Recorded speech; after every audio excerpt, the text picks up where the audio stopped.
Tere kuulajatele, uudistega eetris Rohke Debelak. Riigikogu alustas eile uue erakondade rahastamise ja uue valimisseaduse väljatöötamist. Sisuliselt saab olema 2 protsessi ja 2 seaduse ühildamisega tegu, teatab Riigikogu Kantselei. Erakondade valimise ja rahastamise seaduse kohaselt valitakse tulevikus parlament ja ka Europarlament rahaliste hääletamistega, mis tähendab, et ühele või teisele kandidaadile kannab valija üle enda poolt vabalt valitud rahasumma. Milline kandidaat ja laiemalt milline erakond kõige rohkem raha kogus, see oligi valimiste võitja ja ühtlasi saavutab ka oma tegevuse rahastamiseks kõige rohkem rahalisi vahendeid, nii et riigieelarve kallale ei tule minnagi. Kes ei viitsi valima minna, saab oma protesti raha kanda otse riigieelarvesse. Rahalised valimised ja rahaline hääletamine muudab oluliselt läbipaistvamaks kogu erakondade rahastamise ja ka valimissüsteemi. Tõenäoliselt rakendataksegi rahalisi valimisi juba järgmiste valimiste puhul.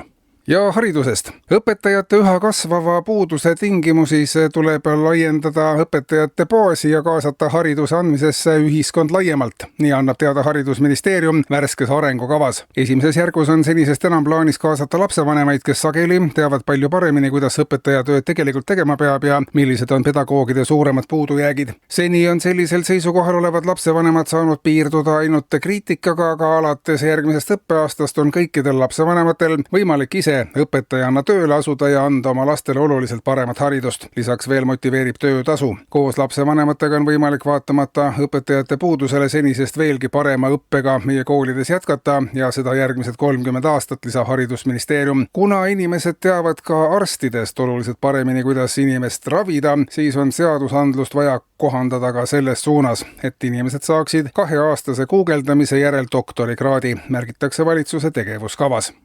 Politsei aga hoiatab, et isikuandmete vargused on jätkumas. Iga päev puutub politsei üha sagedamini kokku inimestega, kes ei tea, kes nad on, mida nad teevad, kuhu nad teel on, kui vanad nad on. On veel drastilisemaidki näiteid, kus inimeselt on varastatud ka oskus käia ja inimkeeli rääkida. Tihti avastab politsei seltskondade viisi kodanikke, kelle käitumisest on kadunud kõik inimlikud jooned. Mõnikord inimene saab oma isikuandmed tagasi ja avastab, et on vahepeal poe taga maganud, käinud valimas või võtnud kiirlaenu. On juhtumeid, kus inimesele antakse vahepeal kasutamiseks mõni teine identiteet ja inimene arvab, et on kuningas, tuntud muusik või poliitik. Mõni inimene jõuab selle toega parlamenti. Hiljem ärgates on ehmatus suur, mida inimestelt röövitud identiteediga vahepeal peale hakatakse ja kuidas see varguse liik üldse toimib, on alles põhjalikuma juurdluse selgitada.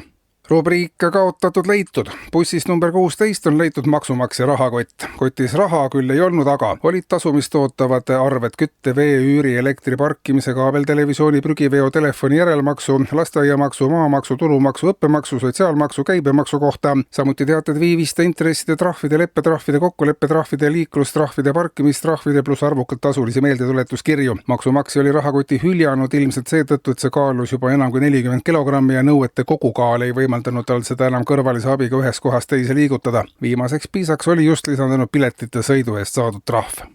Meteoroloogide ennustuste kohaselt aga kukub täna öösel Eestisse 34 meteoriiti. Homme võib paljudes kohtades hakata tibutama ja paiguti võib maha tulla enam kui 2000 tibu ruutkilomeetrile. On jahe. Kõrgemates kohtades võib esineda veski. Homme tuul vaibub, puhub Piirivalveameti puhkpilliorkester 12–17 törtsakut sekundis, külm on 2, sooja 14 kraadi. Eetris olid uudised.